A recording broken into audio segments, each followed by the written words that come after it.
Hey, welcome in. I'm Al Corlin. Appreciate you joining me. Shooting some video. Thank gosh, this is the last one that we're doing down here at the Cambridge House Silver Summit in Phoenix, Arizona. Always save the best for last, and we certainly did that right now. My buddy Greg McCoach.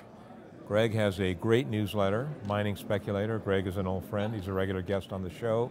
We're going to talk about something a little different here. You know, right now, everybody is really intrigued with gold and silver. Well, you're going to be going on stage here in about half an hour. You're going to be talking about PGMs.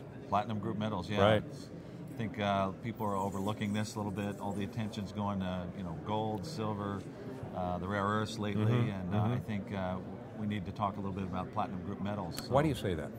Well, first of all, let's just take why do we call these precious metals, right? Right. I always like to use the analogy that if you took all the physical gold that exists above ground in the world and melted it into a giant cube, the cube only measures 20 yards by 20 yards by 20 yards.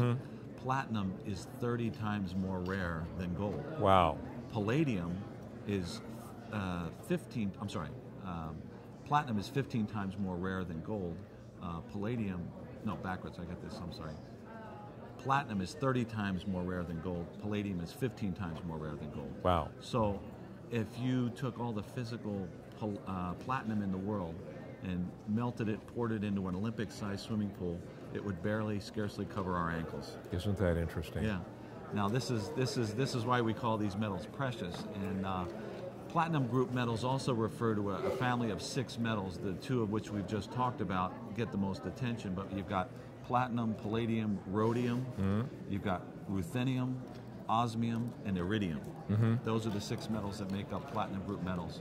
And so most of those don't have much application because they're mined in such small quantities. But these metals are they're very pure. They have extremely high melting points, over 4,000 degrees, which makes them very technologically useful in industrial and commercial applications.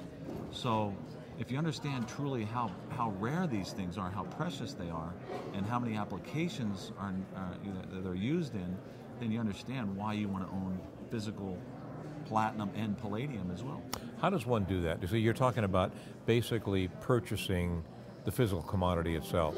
Yeah. How does one go about doing that, Greg? Just like you buy bullion from a bullion dealer, we sell bullion coins and bars in platinum and palladium.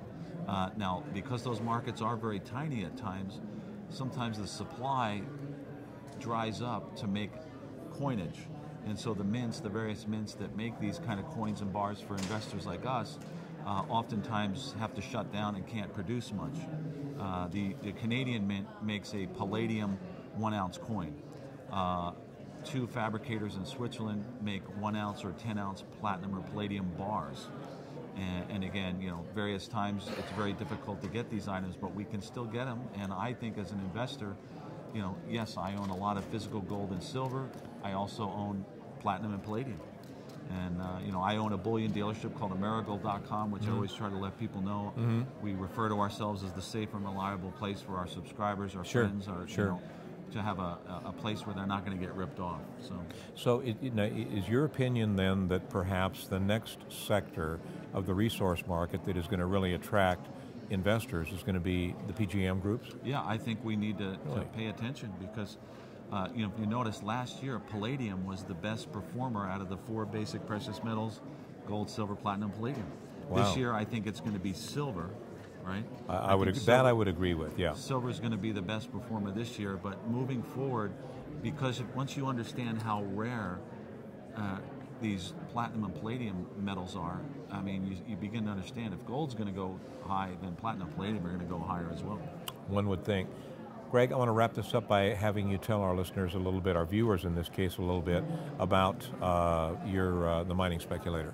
Yeah, the Mining Speculator is my newsletter. I've been the editor of that for now 11 years. Hard to believe, 11 years has gone by. But we focus on the junior mining stocks, precious metals, base metals, and we've been doing this with success during a volatile market over the last 10 years. And I'll let my track record speak for myself and my subscribers who have been with me for the longest time.